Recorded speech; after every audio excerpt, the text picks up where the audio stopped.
I'd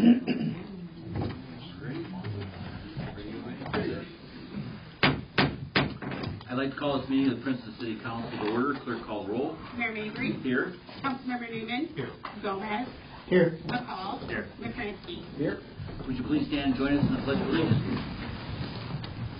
I pledge allegiance to the flag of the United States of America and to the republic for which it stands, one nation, under God, indivisible, with liberty and justice for all. Thank you. We have a full house tonight, which is great. And what we're going to do now is we're going to start with the Bureau County History Center with Lex Poppins and Jim Dunn. They're going to give us a presentation this evening. And if we can turn lights down whenever you're ready, let us know. We'll turn some down, please.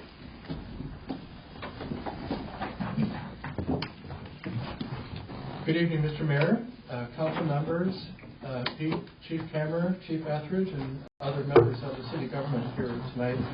I also want to recognize History Center Board President Jim Dunn is here, and Society Board Member Rodney Johnson. I'm here tonight to report to you the state of the museums is great. You might recall, come on, infernal device. The City of Princeton awarded the Bureau County History Center $3,800 through a tourism grant in August of 2024, and here are some of the results.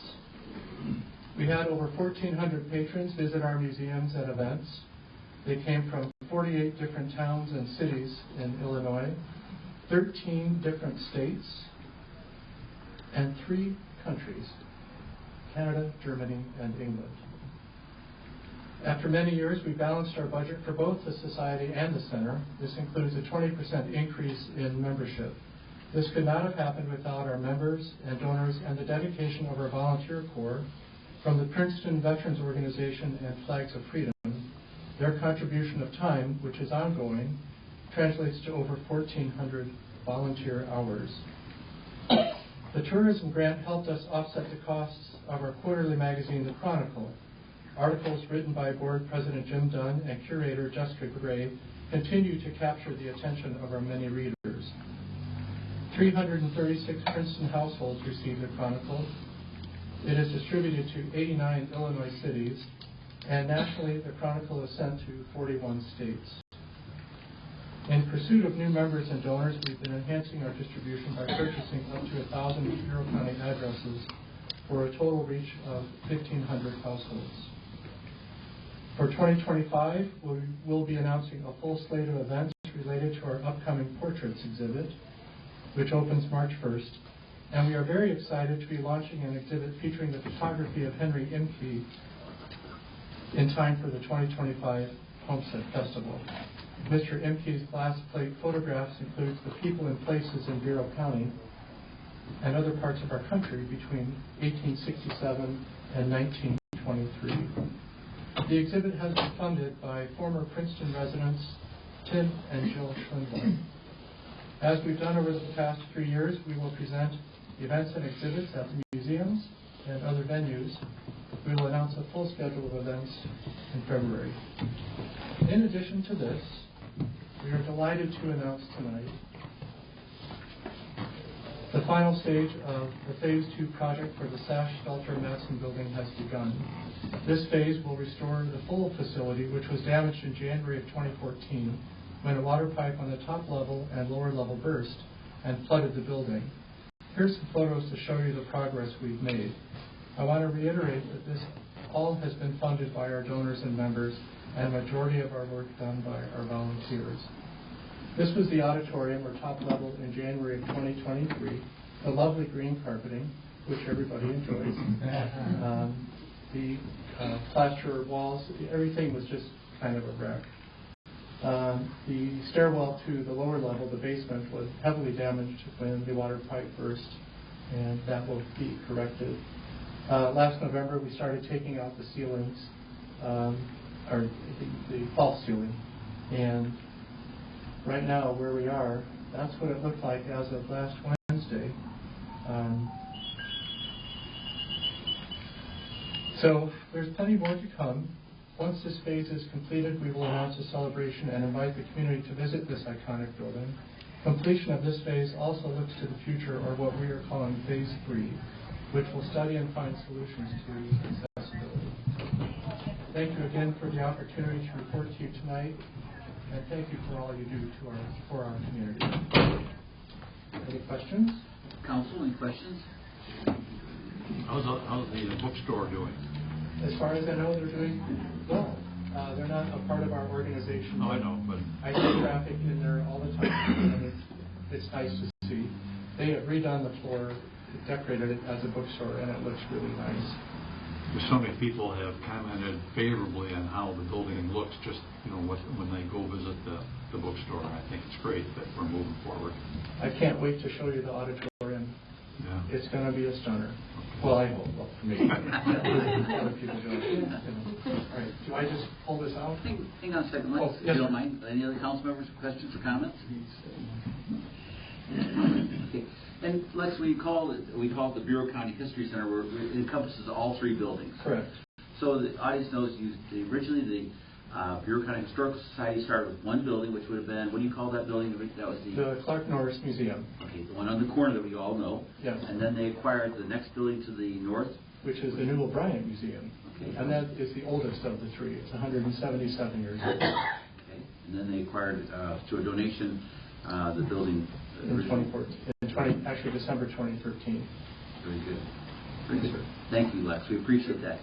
And Jim, thank you very much too. I think the key word is volunteerism, and I know you've the Veterans Organization, and many of them are here tonight.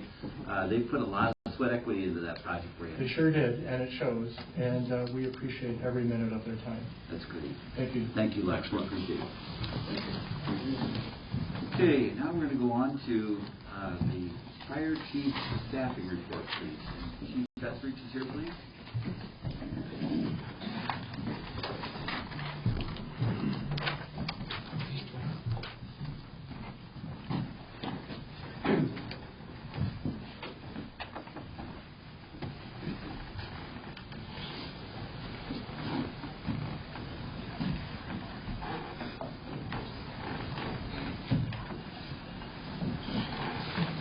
Well, I think you guys have heard me talk about staffing and station usability.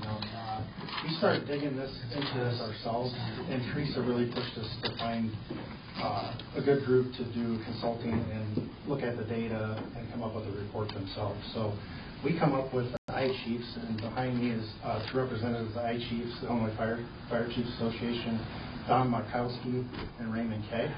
So they're just going to present their findings after the months of work they've done on the staffing study and station feasibility study. That's what you're going to see.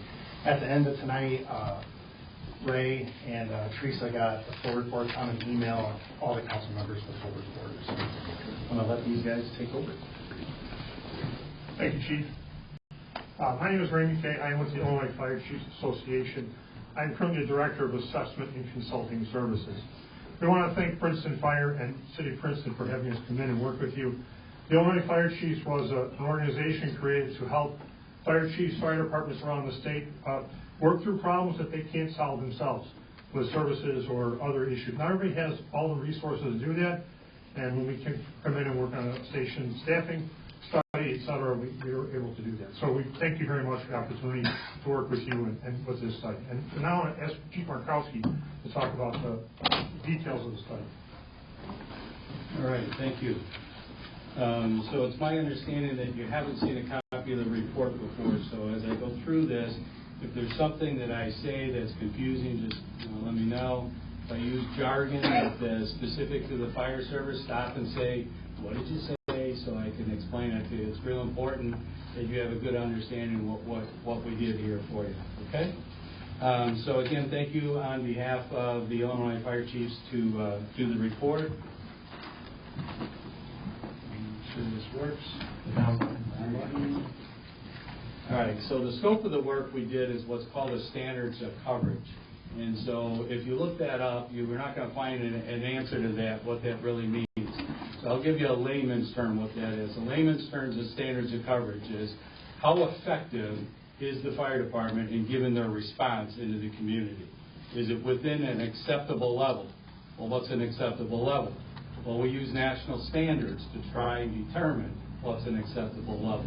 So we're going to do a standards of coverage here. And then we were to apply that, again, as I mentioned, what the data was to what the national standards are.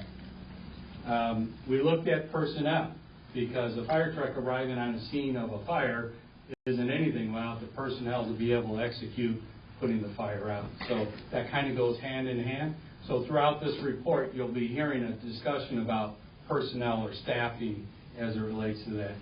And then a big driver in this was whether or not there was a second station needed for the fire department because of the railroad tracks.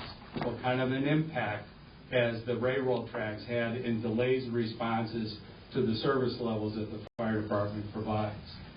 So we have that, that was our scope of work throughout there, and then of course to provide those recommendations.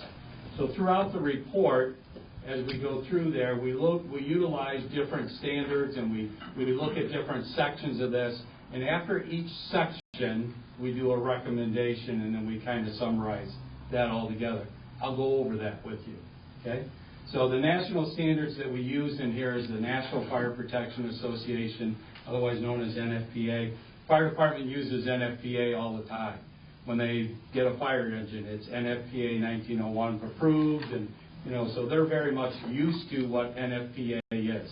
It drives the fire service in terms of setting standards for credibility and works out well. The next one is the Illinois Occupational Safety and Health, otherwise known as OSHA. Illinois is, everybody knows what OSHA is in a federal capacity. Illinois OSHA is what's going to execute the regulations set forth. And so that's a factor in this report as well. The Insurance Service Office is an entity that it actually comes in and reviews every city, and they'll grade them. The purpose of that grade is what determines your premium on your property insurance. So Princeton is a 4, and so therefore, if you're having to get insurance for your property, one of the common questions would be, what is your rating? And so that's the rating. They rate that on 3 components there. They're looking at what the dispatch capabilities are. That's 10% of the grade. And then they look at the fire department's operation and effectiveness, and they also look at water. So water is 40% of the grade, fire department's 50% of the grade, and dispatch is 10%. And then we look at the Center for Public Safety of Excellence, which is the newer of all of these, and that basically is an entity that comes in and it kind of looks at a fire department and it determines accreditation levels. They have hundreds of different tasks that they have to do to come in and grade the fire department. Some of the federal agencies, again, we looked at was the U.S. Fire Administration. Once again, we look at FEMA, and then also the National Fire Incident Reporting System. So that's probably one that you're not familiar with, and that is every time Princeton Fire goes out on a call, every time any of the fire departments here in Bureau County goes out on a call, they fill out a report. That report is filed through the National Incident Fire Reporting System. In the report, you would see what that is. It's a little more detailed. Oops, sorry, got ahead of myself here. A couple of the things as we go through the report, you'll see that there's different factors we're looking at. So we look at a drive time factor, and so when we do that, that is what we're looking at in terms of the ISO component. They're the ones that grade you on the actual premiums for your insurance. ISO cares more about how many miles it is to get from the fire station to a location, whereas the NFPA looks at actual response time. So it's like, all right, well, it's 3 miles to get from fire station to this location, but did you factor in traffic? Did you factor in railroads? So what the NFPA cares more about is give me the data, and so that's the response time. Our evaluation has both in there. And then we looked at the potential for the effects of the railroad tracks and the life-saving aspects of that. We did provide the fire chief with a what we call a dashboard. It's one of our newer tools that we provide that we added for him, and it's an interactive display, if you will, of all of the calls that we did for this report. And although we have a lot of data we put in here, there may be other things that he'd be interested in looking at. So he could query certain different types of calls and zero in on them. He could look for hotspots or repeated patterns of areas and stuff. So that was all part of that dashboard that we provided to him. So throughout the report, you'll see things about 4 minutes. So we get down to why does 4 minutes matter? Well, this is why 4 minutes matter. In a structure fire, a fire doubles in size approximately every 30 seconds. That's a big fire after about 3-4 minutes, obviously. It can totally engulf a room in fire in just a couple of minutes. So that's why the 4-minute component comes into play here. Now, there's a lot of factors that can make things go faster as well as slower to that. But as a rule, science is telling us now through our studies is it's a 4-minute factor to be able to get out or be able for the fire department to get in. It's also on the medical side. We refer to that, if you've ever taken a CPR class, one of the first things they teach you is after 4 minutes, irreversible brain damage happens. So 4 minutes is a big component in that on the medical side too. And again, the fire department provides the paramedics that come to your aid and that will help you if you were not breathing. So that's kind of the 4-minute thing. And you'll see that throughout the report. And we use a term called catchment, which means all of these calls that within this area fall within the 4-minute catchment or the file or category within that area. So we looked at 5 years of data, and again, we thank the chief and the deputy for providing all the run statistics for them. We looked at all of those, and in all, there was 10,505 calls that we looked at as a process of this report. You see that in 2019, it was just over 2,000. It dropped a little lower in 2020. That is very typical because that was COVID year. So most fire departments saw a decrease in call volume during that time. And then, of course, then it's been steadily going back up again. But all of these calls were a part of that, which included 229 fires, 9,234 EMS calls, and an additional 1,000 calls are what we call others. Not necessarily all the very emergent ones. Throughout the report, you're going to hear us talk about the NFPA standard for staffing. And this is 1710 is what they call that, NFPA 1710. And what NFPA 1710 says is that they need to see in 4 minutes time, in 90% of your incidents, having that first fire engine on the scene or fire engine and ambulance. It doesn't matter how many vehicles it takes to get there, but they want to see 4 firefighters on the scene within that 4-minute category. I'm happy to report that that does happen here in the city of Princeton. It does not happen outside the city of Princeton. So in our report, we analyze both the city of Princeton data versus the fire protection district, which is around the city. Okay, because the fire department, as you know, covers both of those. So what's important here is that this part, they're doing a great job with getting in there within the 4 minutes time. On this part here, which is the 8-minute section of that, is not so good because they just don't have the staff on every day. They have 15 people there. And so if they relied on their mutual aid or their neighboring towns, that too is not effective because it just doesn't happen in the 8 minutes. Will it happen? Probably. Will it be effective when they really need it? Not so much. Because those neighboring towns are volunteer communities. And of course we know in volunteers, they've got to stop whatever they're doing, being at work or being at home. They got to go to a fire station, they got to get in on a vehicle and then respond in here to aid. And so it's not always that reliable. But it is what they have, and they do the best that they can to make that work. And we'll talk more about this component here under the OSHA part.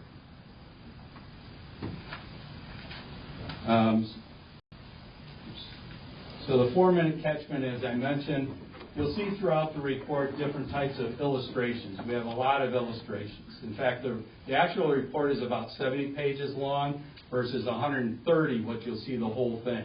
So the remaining over the 70, between 70 and 130, is the appendixes. And in that, we have a lot of illustrations, or as we call the analysis, that was done through our software. And again, it's not all utilized in the report, but as long as we ran it, we thought the city should have it. And you never know when you're going to need it. So what we have here is a breakdown of the call types over here. And then we see every one of these blue dots within the city is a call. So we could actually track every one of those calls that were within the city. And again, 9,194 calls, 90% of them were within that 4 minutes. So that's something to be proud of.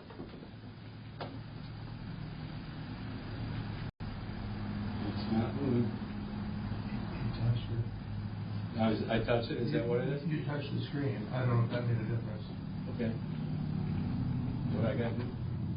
Go back. Touch the screen. Touch the screen again. Oh, there it is. There it is.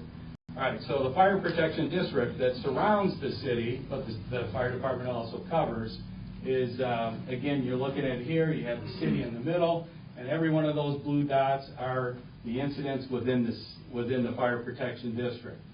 10% of those calls were within that 4-minute catchment only. Only 10%. Stands for reason. You're going quite a bit further out. The fire station is pretty centrally located. So the forefathers that built that back in 1927 did a real good job trying to figure out where's the center of town and how the city would grow.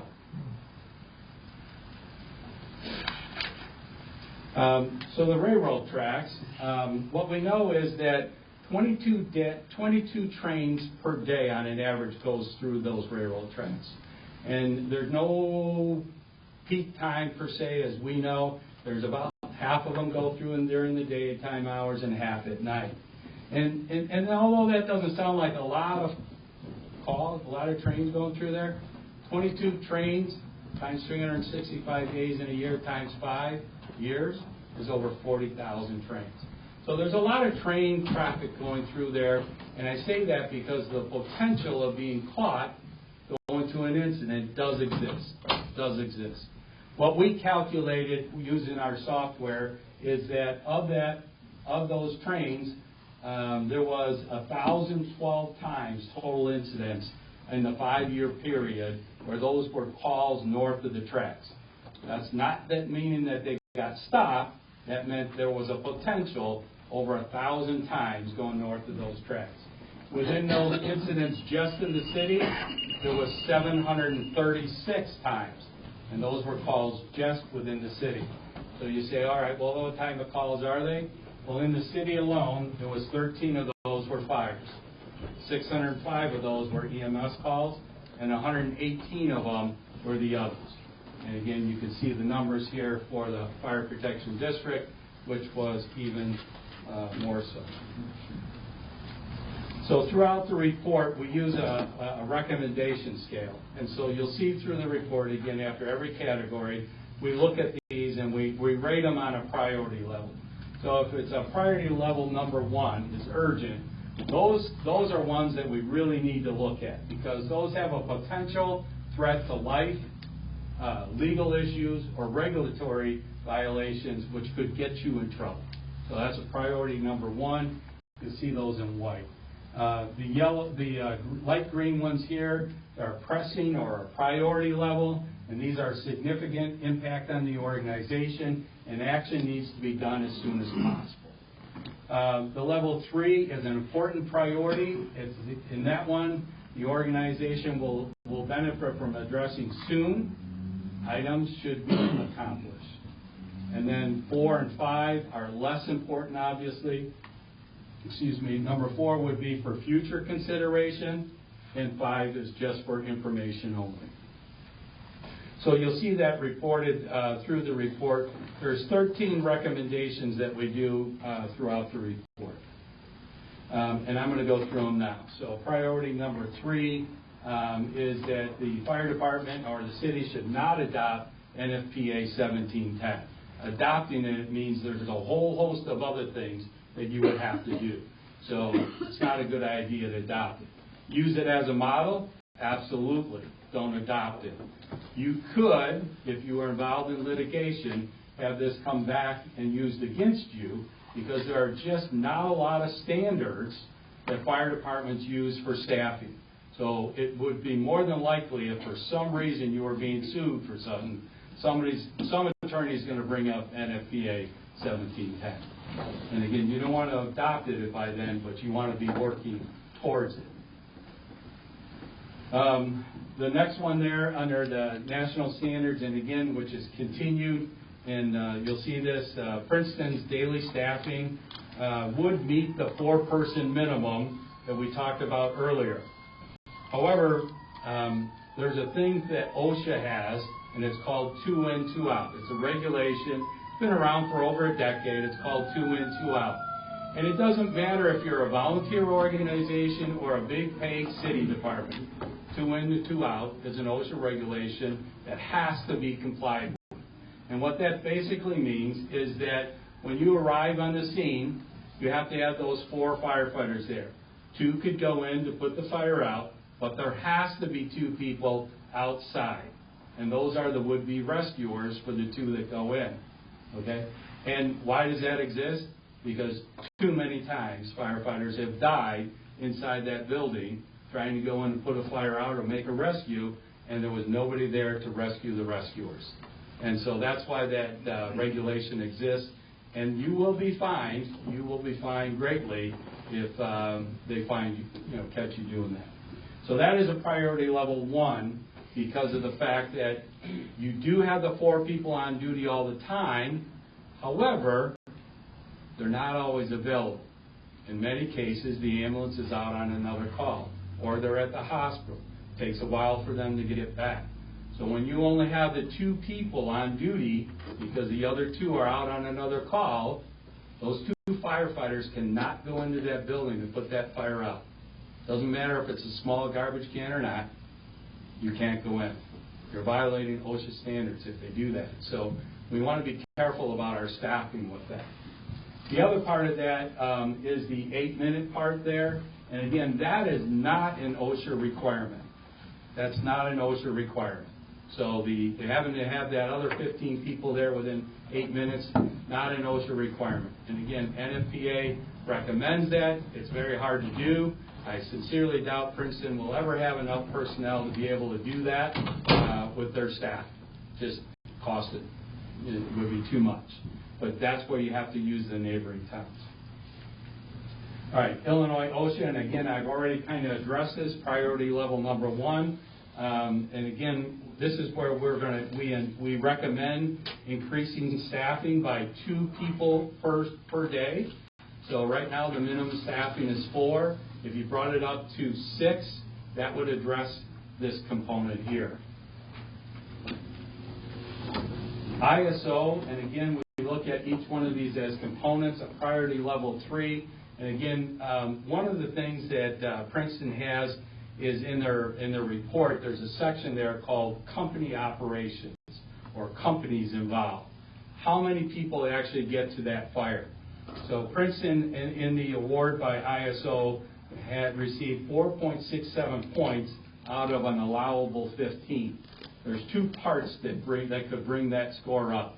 1, adding additional staffing daily so that they would have more people, and 2, being able to fulfill that 15 because that's not getting done to the level in which they want.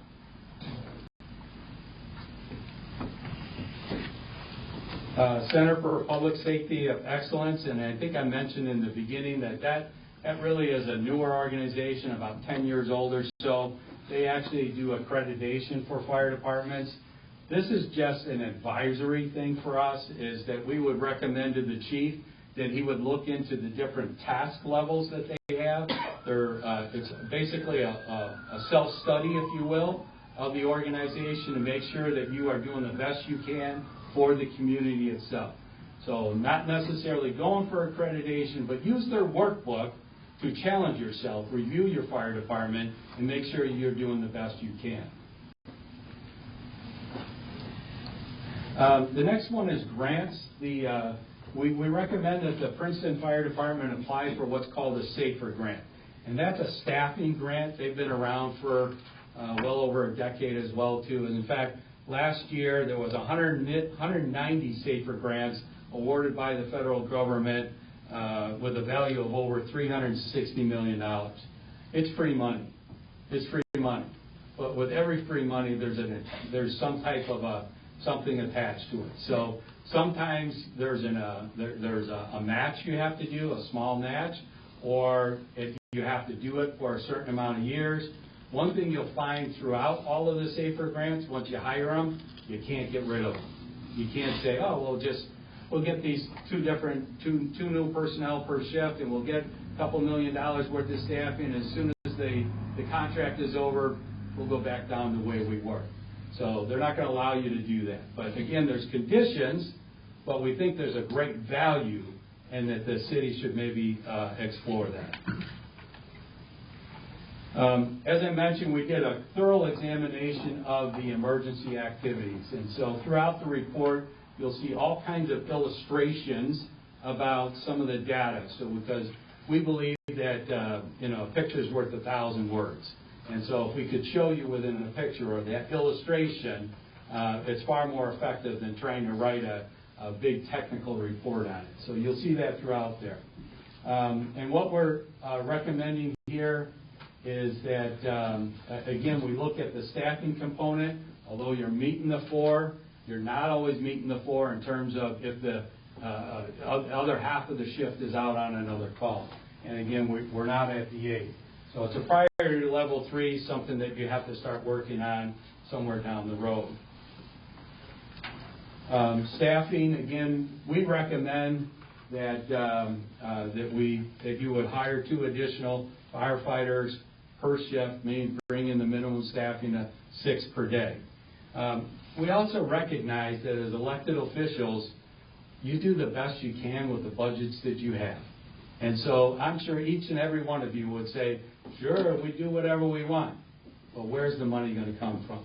So that's a very tough, challenging thing, and we don't want to just assume that's something that gets done. We recognize that is a very difficult thing that each of you have to do, and we applaud you for being up there and doing the best you can. We do always try to say, but remember, life safety is one of the most important things that we can have. So, but again, we recognize that the budgetary part is something that's is hard for always to accomplish.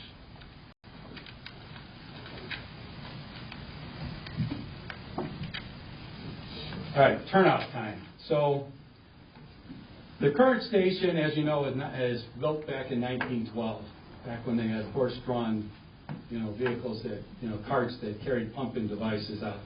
It's been around a long time. A lot of history there. And over the years, the city has done a great job of trying to modernize it, to renovate it, and to even add additions to it. But the problem here is it affects the current configuration, affects the turnout time. So whereas I said it's 4 minutes to leave the station and get to the scene, and you're spot on with that, where you're not spot on is in trying to get the personnel out of the station. And what that essentially comes from is that the station is so long, it's almost like trying to walk through half of a football field, or sometimes 2/3 of a football field, depending on which vehicle you're going to go to. That going response to those vehicles takes time. And so it exceeds the amount that is allowable, 60 seconds for a call, an additional 20 seconds for a fire call, because you have to put on additional gear. And in this particular case, Princeton's number did not meet that, and they're quite a bit higher. And again, that's the configuration of the station. So that would be a priority level 4, or something that you have to address somewhere down the road as to what you're going to do with that. So now let's get into the railroad tracks. So the analysis of the railroad tracks, a couple of things that we would look for is typically is you have any data to to say how many times you've been trained. And there is no data to show how many times you've been trained.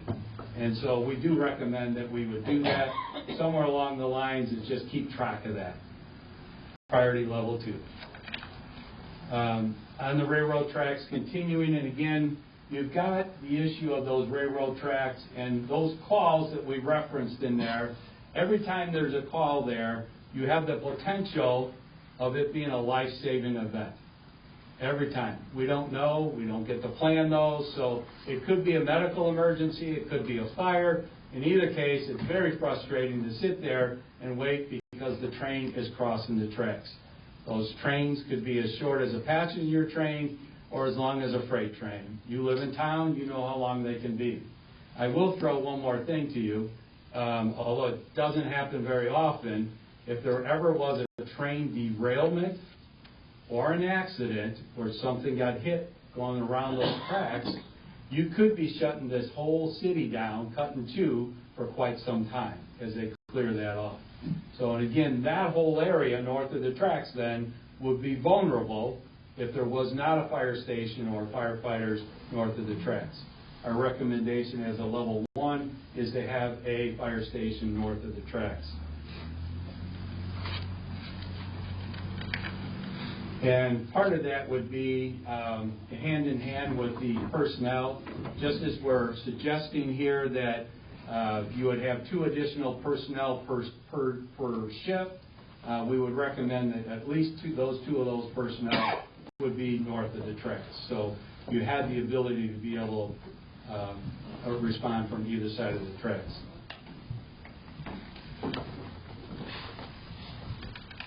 We did a complete inventory of the apparatus of the fire station, and actually the chief has already, he's well aware of NFPA and the replacement cycles for him. He provided us with the replacement schedule that he has for the fire department, and it is very much consistent with the NFPA replacement for schedules. And again, you want reliable apparatus, and so they have recommended replacement schedules. So he has that report. It is almost exactly what we recommend. I think there was a couple of years where we were slightly off. But again, kudos to the chief for having that in place. And again, it'll serve its purpose. In this particular case, the priority level 5, which just is informatory, is that if in fact you do build a fire station, today fire trucks, fire engines are taking anywhere from 24 months, sometimes 36 months to build if you're buying them new. And so there has to be some forethought to say, okay, if we're going to have a station or we're going to have additional personnel and we're going to need a fire engine, you've got to do that in advance. So that is a very quick overview, because I know you've got a busy schedule here of the report. I know you haven't seen the report. Certainly, I look forward to you reading it. If there's any questions or anything, certainly we can go through the channels here. We'd be more than happy to answer any of your questions pertaining to it. I have a couple of questions. I'll start with council. Council, any questions? The only thing I had a question on was when you said staffing, you said daily, but you said per shift. You're recommending 2 per shift, right? 2 per shift, I'm sorry, yeah. One and the same daily per shift. Yeah. We have 3 crews, is that right? So it'd be a total of 6 more firefighters? Is that right, Chief? Yeah. Okay. Questions? You were discussing this form that you fill out as far as the incidents, basically, and we wouldn't, at that point, can't really track when railroad crossings are hit or interfere with it. Within the report, is there a way that you could actually place in there that you went to an incident, let's say across the tracks, but you were halted because of a train, that can be tracked? I mean, the way data goes, I don't know if you could actually do that, but I'm pretty sure you can within the report as far as, well, I've never seen it. Yeah. But the way things are... legally, if you were delayed because of a train, you're going to want to put something in there. And I'd be surprised if the chief isn't and his staff are already doing that. What I meant by there's no data at the dispatch center that says X amount of times we were delayed by a train. Not sure if it is for the police, but certainly isn't for fire. But that would be something that the fire department or police department would work with the dispatch center to be able to track. This is how many times we've been affected by the train. Okay.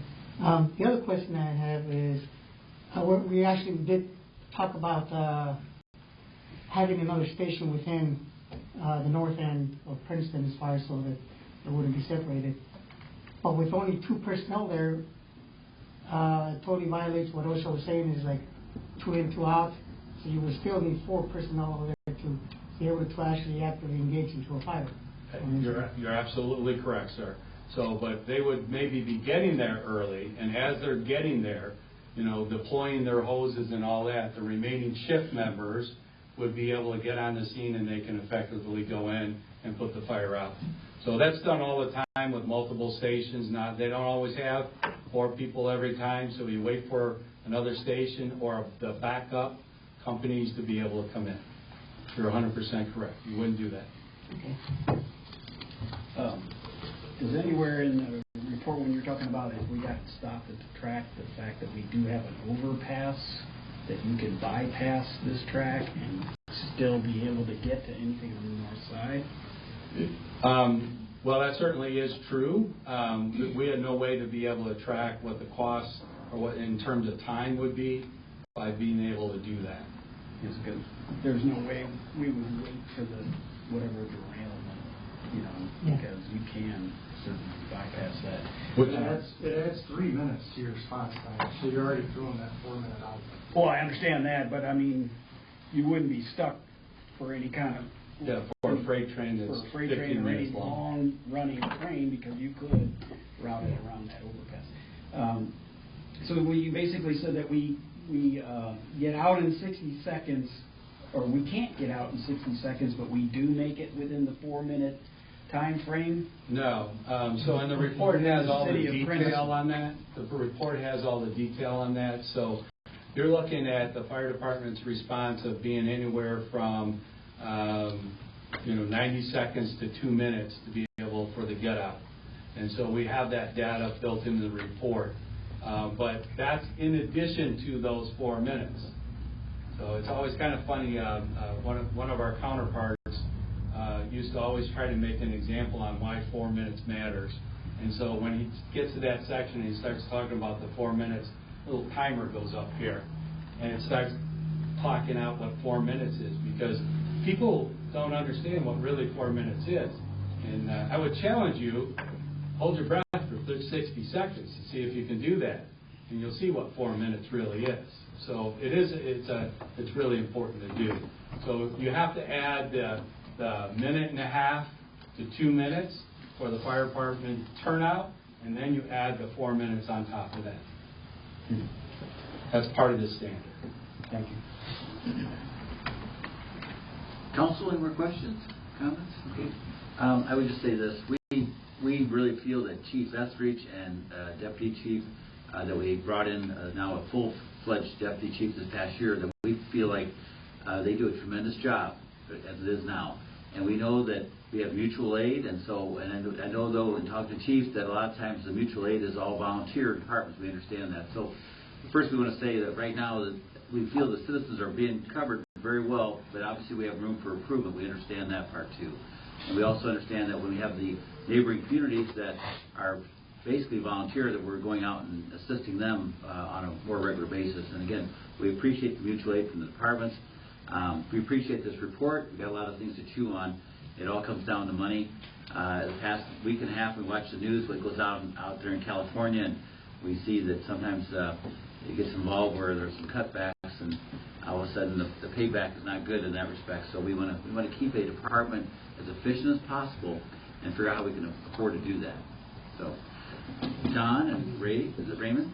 Mm-hmm. Thank you for your time tonight. I know there's a lot going on, so we'll chew on this, and this hopefully won't be a file that just sits there and collects dust, because I think our chief is real proactive, so he'll remind us of what we have to do. So, great. Thank you very much. We appreciate that. Thank you very much. Have a good night. And Lex and Jim, you want to sneak out of here? Anybody else wants to sneak out? We're not offended when people leave.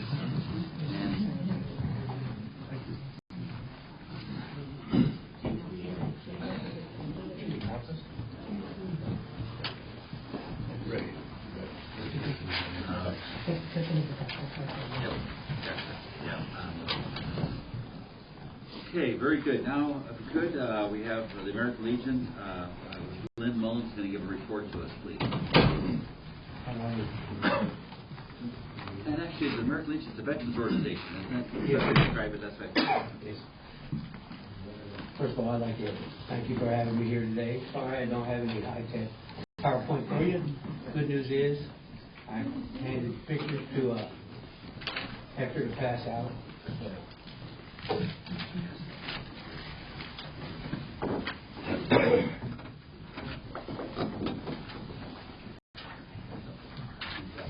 I've come before the council officially representing the American Legion Post 2025 and with the support of other Princeton veteran groups and by virtue all local veterans. Over 3 decades ago, the city of Princeton decided to dedicate the park across the street, now known as Veterans Park, to the veterans. Flags were raised, walkways paved, and the gazebo was built in the center of the park, 0.5 acres, 1/2 of an acre. There was no monument mounted of some general who served during the Great War, for this was a park celebrating all who served and elevating none. Somewhere along the way, the names of the veterans that had passed, local veterans, were being mounted inside the gazebo, a modest 2.2-inch by 4-inch plaques with just the names of the deceased veterans that served our country who had ties to Princeton. The plaques are plain and simple with just a name, no ranks, no branches of service, no listing of the time or length of service, or whether they served during time of war or peace. And there certainly was no listing of social prominence within the community. No veteran was lifted above any other veteran that served the community, as it should be. The Princeton Veteran Group, consisting of the American Legions, Veterans of Foreign Wars, and the AMVETS, have graciously accepted this and appreciate this park and made it their home to celebrate and recognize all veterans every Veterans Day, regardless of the weather. In the summer of 2021, when the city hired Hornbakers to landscape the park, the veterans, in coordination with the city, redesigned, laid out, and installed new flagpoles with lighting and new concrete walkways for easier access to the poles. Veterans also assisted in the new roof on the gazebo at that time. And during that same upgrade, the Lions Club refinished the gazebo and reinstalled the plaques of the veterans, laying them out alphabetically. Over the years, the responsibilities for the minor maintenance and care of the park, picking up the trash and pulling the weeds, has changed hands multiple times. Currently, the Lions Club has been given responsibility for the minor upkeep of the park. The Princeton Veterans Group appreciates the Lions Club for all the work they do in that park. And if for any reason the Lions Club should relinquish their part in that maintenance of the park, the Veterans Group is ready to pick up the maintenance of that park. Recently, the American Legions voted to take on responsibility of proofing the veterans' names and their ties to the community, as well as purchasing and maintaining those little plaques of the veterans' names in the gazebo. And we'll continue to do so as long as the city wants us to. And I've taken the liberty to pass out some pictures that were taken in Veterans Park. And you'll notice that in these pictures, that most of these plaques and stones are noteworthy individual testaments, displayed exceedingly more prominent than the modest display plaques of the veterans for which the park was dedicated. It is also my understanding that some of these plaques and memorials have been installed without notification or approval by the city. It is nothing intentional. Usually a family member with an emotional attachment has a lofty idea to put a monument of a plaque of their loved one. glorifying them without any thought to the dilution of the honor to the park, to who the park was intended. The veterans came together in agreement that this park was dedicated for the veterans only, and that no one veteran should have the right in this park to have a display being more prominently displayed than any other. And as such, we have requests. We, the Princeton Veterans Group, respectfully request that these individual plaques and monuments be removed from the park. We also request that the council put in writing as to guide future governing bodies the rules and guidelines to prevent future displays from contradicting to the original intent of the Veterans Park, to honor all those who served and honoring none above the other. And one more, understanding that the city of Princeton has overall responsibility to this park. We do request that all future upgrades and improvements be deferred to the Veterans Group before final approval to ensure improvements work within the intent of honoring all veterans equally. I thank you for your time. Lynn, before you sit down, any questions or comments from the council? You have a sense of what we're talking about here? You saw the pictures. Okay, so you're going to take the plaques that are up there now that are not veterans down? I understand that some of those plaques are veterans, but yet they are prominent, more prominent than the other veterans. That request, should you honor that, is to remove all those plaques, veteran or not. And then you would replace them with those 2x4 inch. No, the 2x4 inch plaques is up in the gazebos now. All right. Inside the gazebo, that's all wood. Okay. Then now, I don't know if those who and which ones are veterans. I know of a couple veterans listed out there, okay, on their plaques. One of them already has a 2x4 inch plaque also, as I understand it. Okay? The point being is we're not elevating one above all the rest. And it's not demeaning, and we don't mean to be hurtful to anybody by removing them. And if the city wished for them to be put somewhere else, I would say that would be the thing to do. But I mentioned earlier, that's 0.5 acres. So you'd like to see some guidelines from the city? I'd like to see some guidelines because some of these have happened just since 2021 when we refurbished the park. And it seems to be more and more. Now, I mean, there's stuff like, there's the Flags of Freedom plaque out there. That is not putting anything above anybody else. That is not speaking for and lifting up someone above anybody else. Okay, that's a whole other thing. And when we welcome the opportunity to give advice, should somebody want to put something out there, we wouldn't mind being approached on something in that matter. Sure. Makes sense. And we welcome the opportunity. Any additional questions or comments from the council tonight? Another thing I want to say, let's say, for example, if I was to pass and everything else, I definitely wouldn't want any monument in there within that park that would go ahead and uplift me to above everybody else. Because like Mr. Mullen said, it is dedicated to veterans, period. It's not for any individual to be leveled up or a level above anyone else. So, and that's what they're talking about. The individual monuments that are there are, for whatever intention was, are actually elevating someone that might be or may not be a veteran because they thought it was a good idea.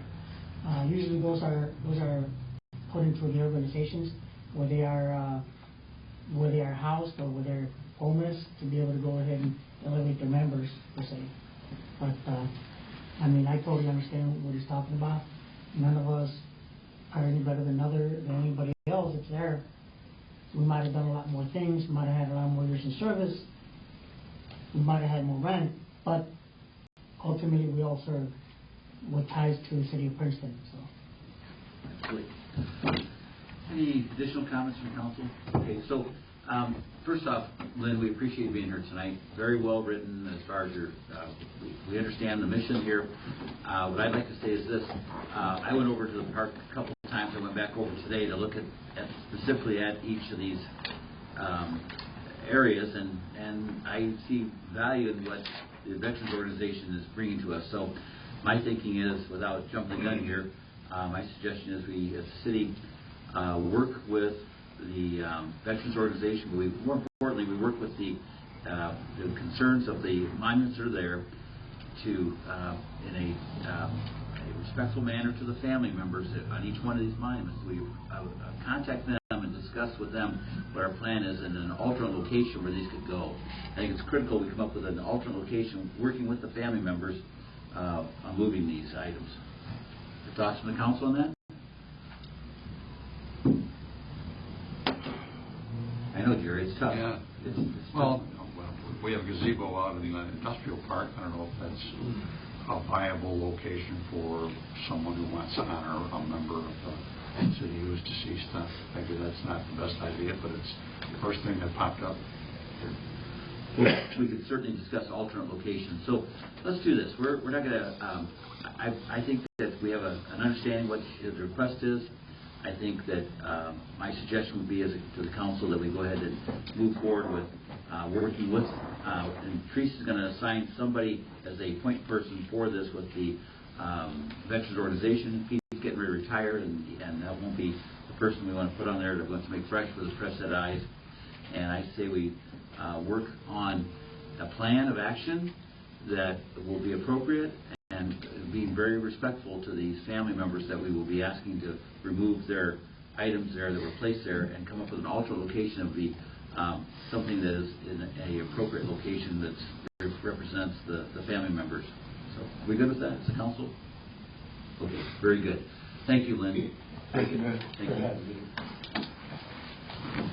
For you that maybe are sitting there thinking, wow, these needs go on. This is good information. It's a good night. We now go to public comment. Is there anybody here who would like to speak to the council on public comment? You have 3 minutes, ideally, and you can also speak at the end of the meeting. Certainly, Victoria, you've got more than 3. You're part of the staff. So jump right in there. Good evening. I just wanted to point out a couple of upcoming events. We are excited to announce a new event in Princeton, which will highlight our area restaurants, Princeton Restaurant Weekend. It's our take on Restaurant Week. We're just going to try it out for a weekend. So this will celebrate our hometown cuisine, and our hope is that this will be an opportunity to highlight Princeton's own restaurants, and hope that folks visiting will make it a weekend event. And each restaurant will offer either a special course menu if that applies to their restaurant, or a promotion. And yeah, I think it'll be a cool thing. We always highlight our shopping, and I think it's a good idea to put a spotlight on some of our area restaurants. And then, that will be March 6th through the 9th. And more details will, we're working on getting that up on our website, so that should show up within the next week or 2. And our promotion will have a direct QR code so that people can see the restaurants listed and what the menus are that they'll be offering. And then the United Way, Bureau County United Way, is excited to bring back the annual beer and wine tasting event. This will be held at the Hornbaker Gardens again on Saturday, March 15th. You can get tickets at Heartland Bank and Midland States Bank, or you can reach out to United Way directly by emailing or giving them a call, because you can sponsor a table or you can purchase an individual ticket. That's always a great event, and I know that the United Way really counts on that fundraiser so that they can continue to financially support our area agencies that really are a lifeline to our neighbors in need. So Thank you. Thank you, Victoria, we appreciate that.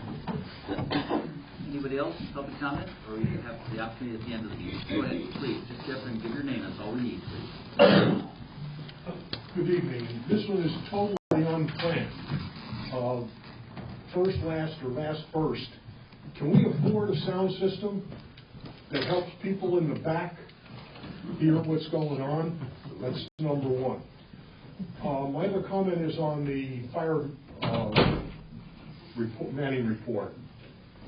And I don't understand how putting 2 people north of the tracks will add in getting 4 people to a fire north of the tracks.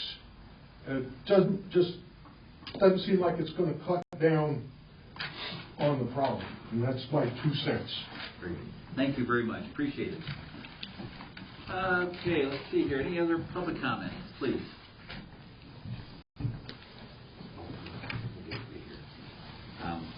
Okay, now we're going to go ahead, and this would be where we go to our normal meeting, so to speak, in the sense we're going to go ahead and approval for the minutes, please. I move that we approve the minutes from our regular council meeting on January 6th, 2025. Second. Motion and second. Any questions or comments from the council concerning those minutes? Seeing none, clerk call roll. Councilmember Newman. Aye. Gomez. Aye. McCall. Aye. McCransky. Aye. And Mayor Mabry. Aye, thank you. Now we'll go on to the invoices, please. In the Department of Accounts and Finances, we have $185,527.02. In the Department of Streets and Public Improvement, $82,670.44. In the Department of Public Safety, $143,171.90. And in the Department of Public Property and Utilities, $862,389.73, with a grand total of $1,273,759.09. Mayor, all council members present have confirmed their reviews of all invoices, and they're now submitted for disposition. I move that we approve the invoices as presented. Second.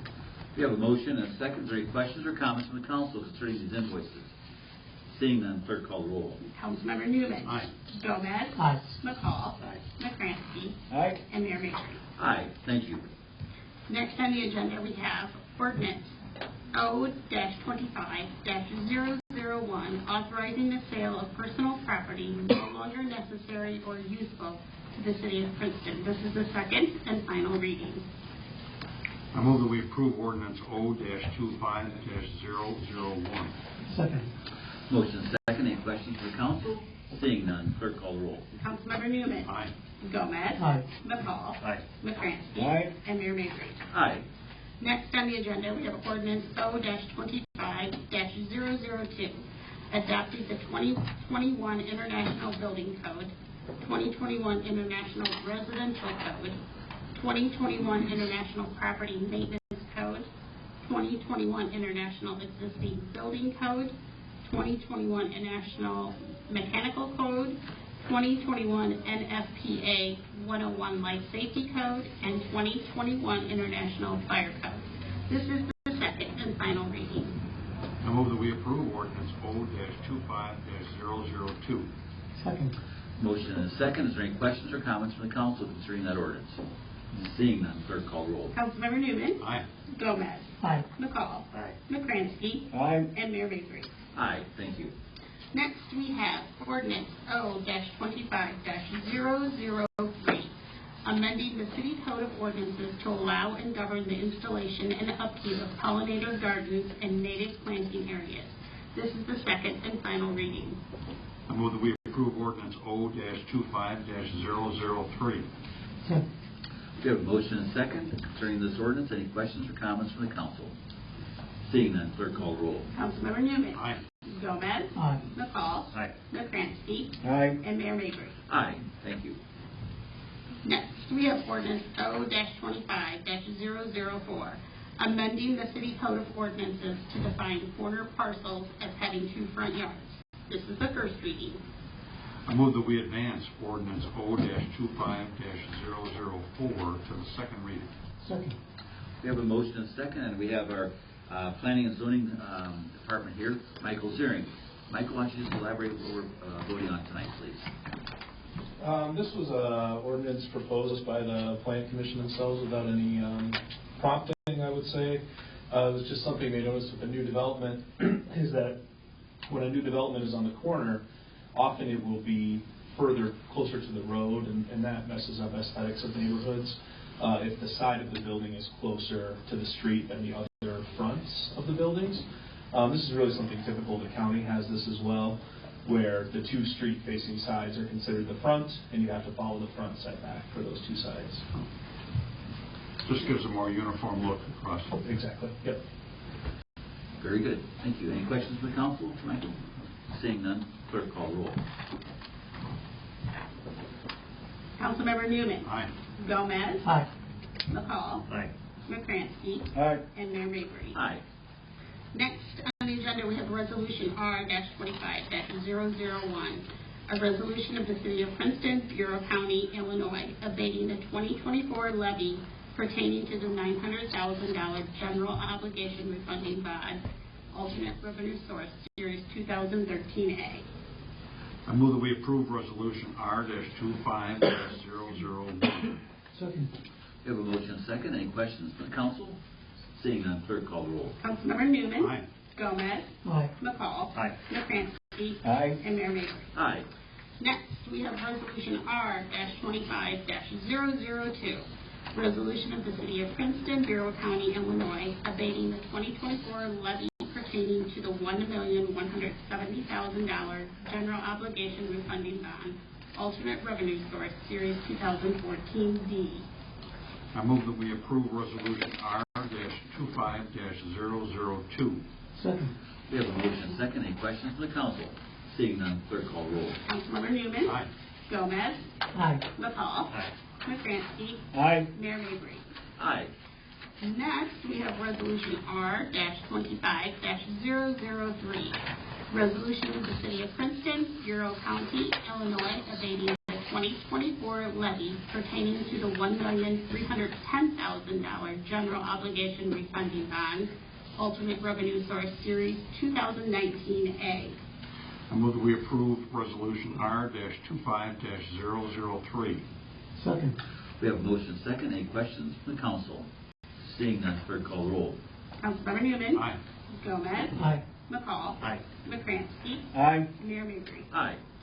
Next, we have Resolution R-25-004, resolution of the City of Princeton, Bureau County, Illinois, abating the 2024 levy pertaining to the $2,595,000 general obligation refunding bonds, alternate revenue source, Series 2019B.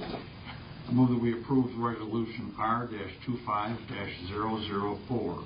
Second. We have a motion and a second. Any questions from the council concerning that? Clerk call roll. Councilmember Newman. Aye. Gomez. Aye. McCall. Aye. McCransky. Aye. And Mayor Mabry. Aye.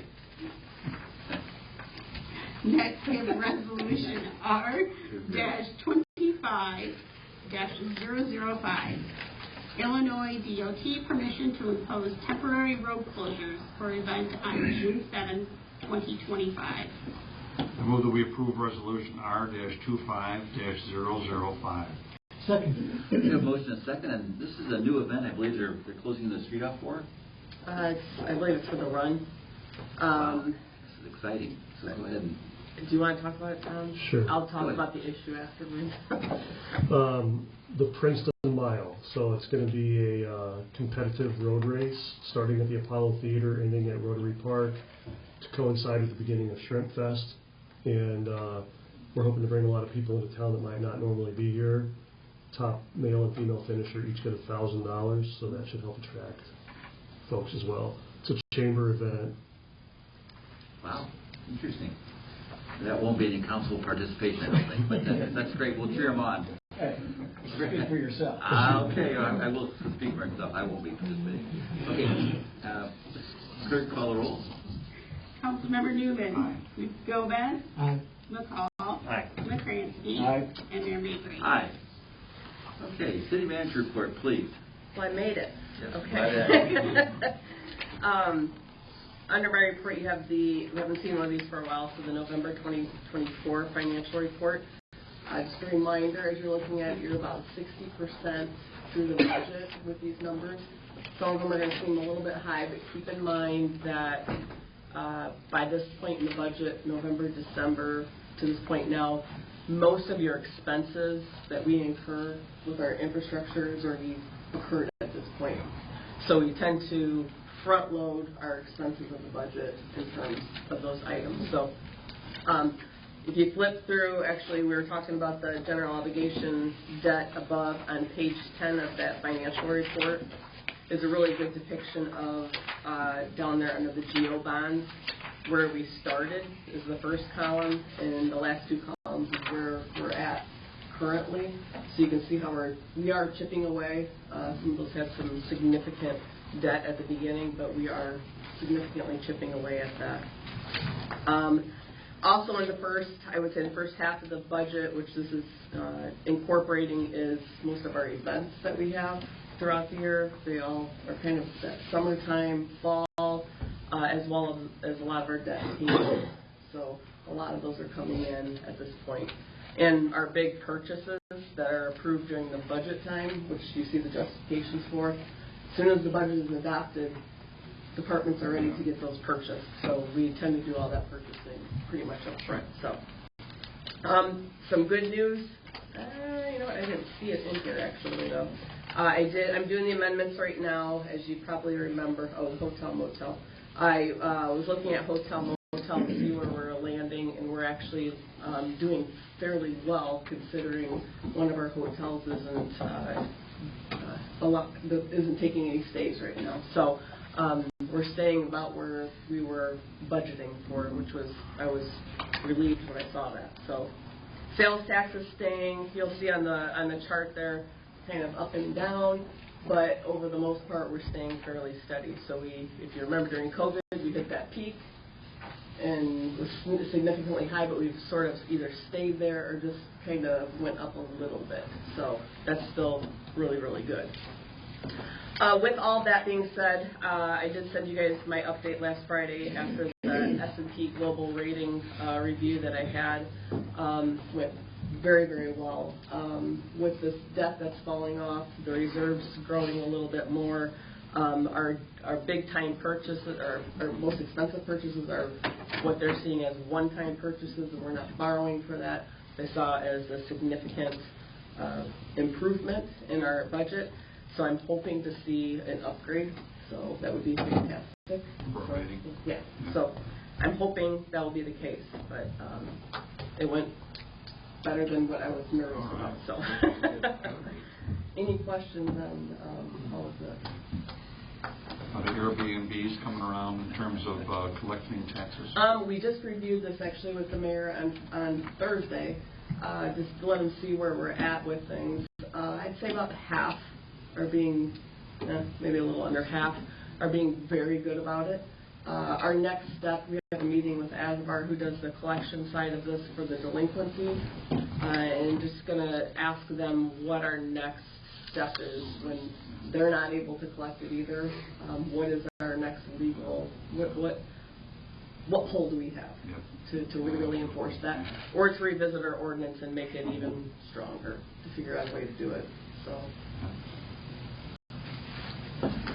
Very good. Anything else, Teresa? Not right now.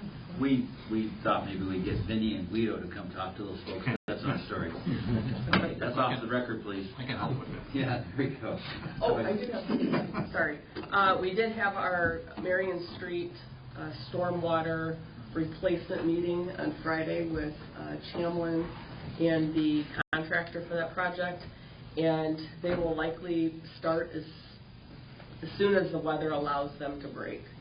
So, and then after that project is done, Maine and Peru will then likely take shape, because the same engineer for that project jumps over to that other project, which I don't know if it's going to run in time, or if it's going to, it likely will conflict during the time of the run, but we'll figure out what we can make work there. So, thank you. Teresa. Appreciate that.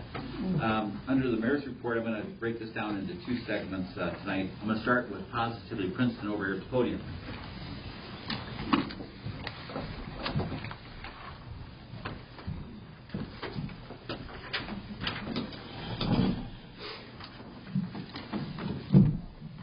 Okay, so if I could please, you think about today is Martin Luther King Jr.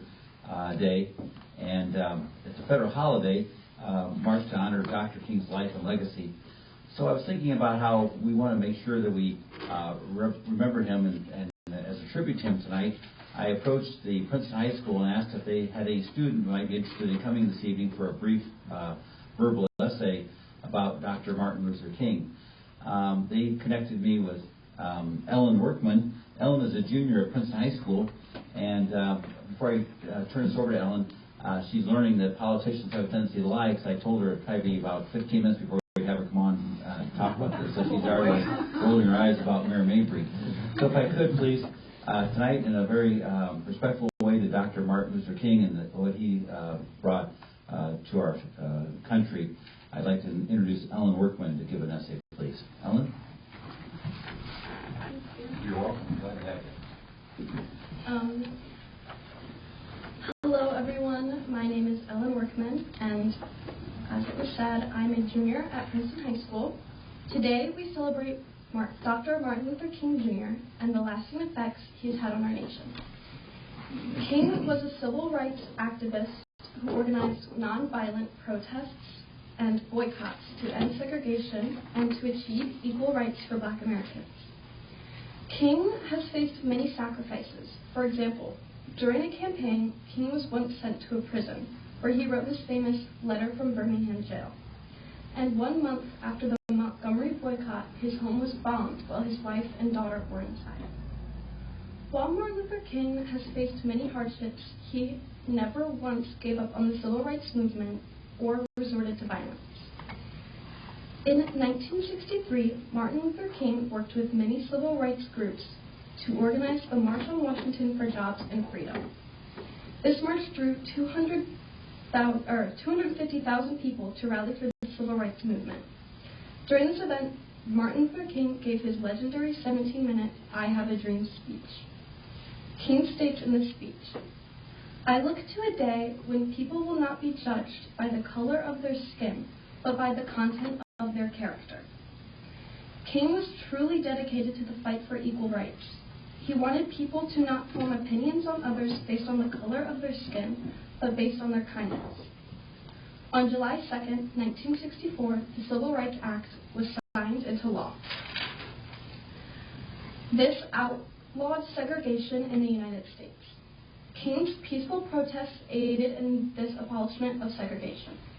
On April 4th, 1968, King was assassinated by James Earl Ray in his Memphis hotel. Because of King's efforts and sacrifice for the civil rights movement, the third Monday of every January has been declared Martin Luther King Jr. Day. Thank you to the City Council and Mayor Mabry for letting me share King's memories on this important day. Very good. I'm honored. Glad to have you. Perfect. And it shouldn't be too much longer now. We'll wrap it up. If you want to leave now, you could, but it could get better here. It might get better. You learned a lot about the career you want to have is be a firefighter. Yeah. Okay? And your dad's a volunteer firefighter. With Tisco? Great. Very good. Okay, thank you again, Ellen. One more note, and then I'll get back up to talk about some mayoral business. One of the things that has been a positive thing is through Aruka, the Institute for Healing, they worked with a coalition of local churches, local organizations that are concerned about our unhoused population in Princeton. And through that, they came up with the idea of a hybrid of what they call a warming center. The warming center has been in place now for about 10 days, and it's out on the Aruka campus there at the north end of town. And so I just wanted to tell the council it's been very successful. They have every night from 8 o'clock at night till 7 in the morning. It's what we call a low barrier facility that people can come and spend the night and sleep on a cot with snacks that can be served to the guests, and then they get coffee in the morning, and it just gives them a chance to get out of the weather, to have a good night's sleep, to be given encouragement, to be given, I would call love from our community to them. I've had the opportunity to serve a couple nights. They break up the shifts from 8 o'clock at night till 2 in the morning, and then from 2 in the morning till 7. And there's been a lot of people that were involved with making this happen, and I won't start in with names because I'll be forgetting people, but I would just say that Sarah Scruggs through Aruka was very instrumental in spearheading this. Last year, as you know, Aruka funded hotel rooms for the unhoused. This year, it's a more modest program, but certainly gets the unhoused people into shelter to stay warm and not freeze. And these are local people that I call Princetonians. There's a few that might be from Tisquoa, Ohio, but they're Bureau County people. These are our residents. These are our friends. And it's just been very, I would say, rewarding for people to volunteer to staff this. So tonight I'm going to ask the council if I'd like to challenge you. That's what they need right now is staffing. As you could, if you run the numbers, they like to have 2 people on each shift, ideally. So there's 2 people that would run from 8 to 2 in the morning, and then 2 people from 2 to 7 a.m. I would like to challenge the council members to take a shift and see what it's about. And I think you'll come back impressed with what they're doing there on a very bare bones budget. I'd like to thank our police chief, Tom Kammerer. He has been able to be the point person representing the city on helping make this all happen. And Tom himself, on his off time, has volunteered on more than one shift to work this. So again, I'd like to encourage our council to jump in there. And if there's anybody in the audience who would like to do this, it's available to you as well. The information is available through, we have our number 1 volunteer is Tammy, is the coordinator for it, and she can be reached at 866-9557, 866-9557. And again, Tom's a good resource if you want more information. So again, it's called a warming center, and it's been very successful. It's been going on for 10 nights now, and there's anywhere from 2 to 4 people there every night. So that's a positive Princeton event, I think. So very good. Thank you.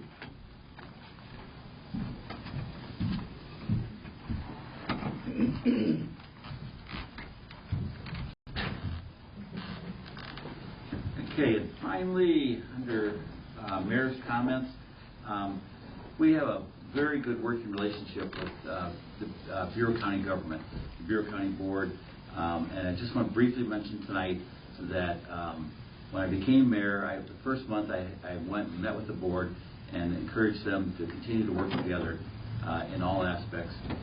One of the things that came up, and it was reported in the Bureau County Republican, is that there's just a little talk beginning that the Sheriff's Department would consider housing up to 50 inmates from Cook County as a way to increase their revenue source, but also to keep the jail, as they call it, fully functioning. Tonight, I'm just going to say this. I've had a number of residents approach me thinking that that's not a good idea, and I know that I don't think it's a good idea, but I would just say that in fairness to the county board, and they've tabled this until the next meeting, which is going to be February 5th at 5:30. I will be attending that meeting, listening and learning as to where this is going with this. And I just wanted to open up to the council to let you know about that. And if you've had anybody from the city as residents concerned about this, I just wanted to get your feedback real quick on it, and then we'll move on. So we'll start over here. If I could, Jerry, if you had anybody? I have, and it's not, no one has been favorable to the idea. I think it poses some problems, potential problems down the road. And so I would support that. It's not a good idea. Thank you, Jerry. Appreciate it. Mike? Yeah, I've had community members reach out too, and I just feel that this is a poor choice of trying to meet budgetary needs or whatever it may be with the new jail. I know the Safety Act has changed a lot of things on how we can house individuals and whatnot, and I just don't think this is good for the community to bring the Cook County ones down here to add to that mess of things, I guess. I have better words, I guess. But I feel that everybody I've talked to, in my opinions, are we need to steer away from this. Okay, thank you. Appreciate that. We'll go over to Hector, please. Well, I actually attended the meeting that they had at the county board meeting, so I did hear quite a bit about people who spoke up against it because of different issues that might be brought forward to maybe not necessarily the inmates' residents. I don't know what they want to call it, I don't know, is because they would be within the law enforcement center, the jail. But meanwhile, family members that sometimes, when they're growing up in Chicago, have the same, or they live within the same environment as they are, that are in jail, which basically do things that break the law, that, from robberies to selling drugs to anything like that. I mean, I know I've experienced it quite a bit living up in Chicago, and I've seen that's kind of what they're afraid of. Not so much that they'll be housing the inmates, which will be secured, transported here and then transported back once released, but I think as the residents will be coming back here to visit their family members or friends that are kind of concerning to them. Very good. Thank you, Hector. And Marty? We just had one resident reach out, and they were not in favor of it. And, had put some thought into it, and I would not be in favor of it. Thank you. Appreciate the council's comments. Again, I'll wrap this up by saying we have a good working relationship with the county, and we want to continue to have that working relationship with the county. So I'll go to that meeting. I'll be listening, and I think that we'll get something resolution here, hopefully in a positive manner. Very good. Thank you, council members, for your input. Appreciate that. Okay, with that said, we're going to go to any old business. The council. Seeing none. Any new business? All right. Is there any additional public comment for anyone? Okay, none of that. If you would, then Jerry, please. Sure. I move that we adjourn our regular meeting this evening. Reconvene for our next council meeting on Monday, February 3rd, 2025, 6 p.m. at City Hall. Second. Second. Clerk, call roll, please. Councilmember Newman. Aye. Gomez. Aye. McCall. Aye. McCransky. Aye. And Mayor Mabry. Aye. This meeting is adjourned. Feel free to stop or stay back here and talk to your council members. Thank you.